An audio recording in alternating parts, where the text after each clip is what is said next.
Supreme court का जो order आया था टेट परीक्षा को लेकर के, उसके बारे में हमने एक प्रारंभिक वीडियो बनाया था, जिसके बाद कुछ शिक्षक साथियों के कन्फ्यूजन भरे क्वेश्चंस थे और मुझे लगा था कि एक और वीडियो बना करके इसको विस्तार से हमें बता देना चाहिए। तो आज के इस वीडियो के हमारे जो प्रमुख बिंदु रहेंगे वह बिंदु है कि आखिर डिसीजन है क्या,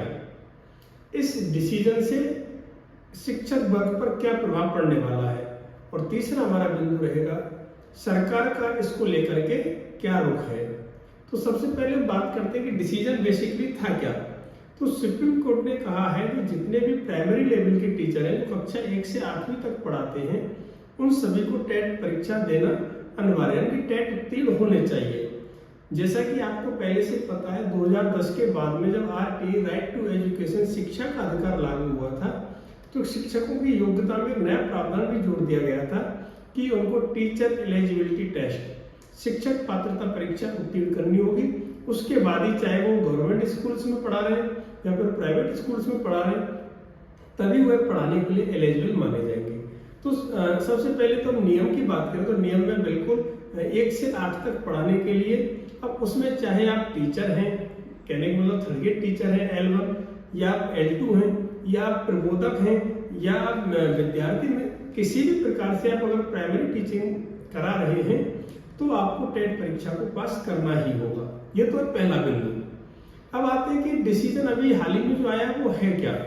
उसमें कहा गया है कि 2001 के बाद जितने भी शिक्षक, NCT ने कहा है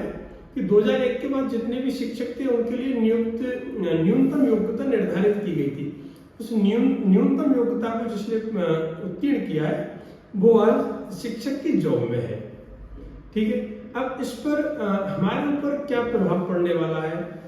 तो वही प्रभाव तो सीधा सा है, क्योंकि सुप्रीम कोर्ट का डिसीजन है और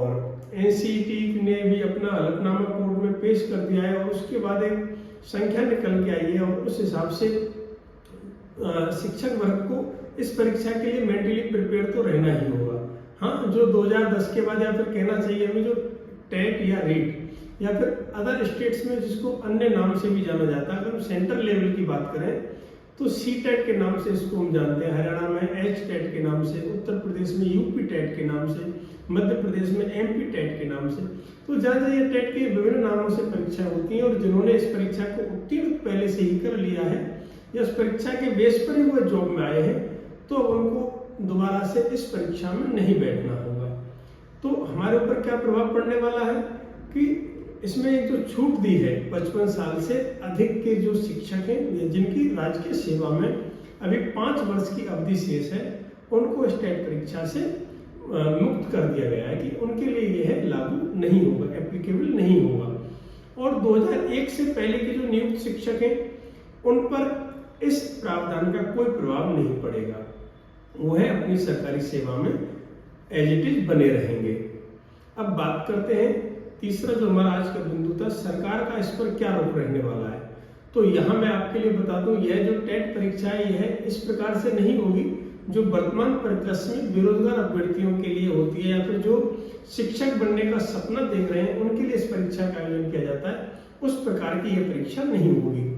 यह एक विभागीय परीक्षा रहेगी, जैसा कि कुछ स्टेट्स का रुख सामने आया है कि विभाग स्तर पर परीक्षा ली जाएगी। और आपको पता है, आपने पहले भी देखा होगा, जैसे हमारे यहाँ LDC है, UDC है, इनके लिए जो विभागीय परीक्षाएं होती हैं,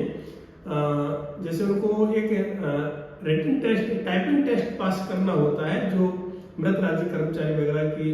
के बाद जब वो जॉब में आते हैं तो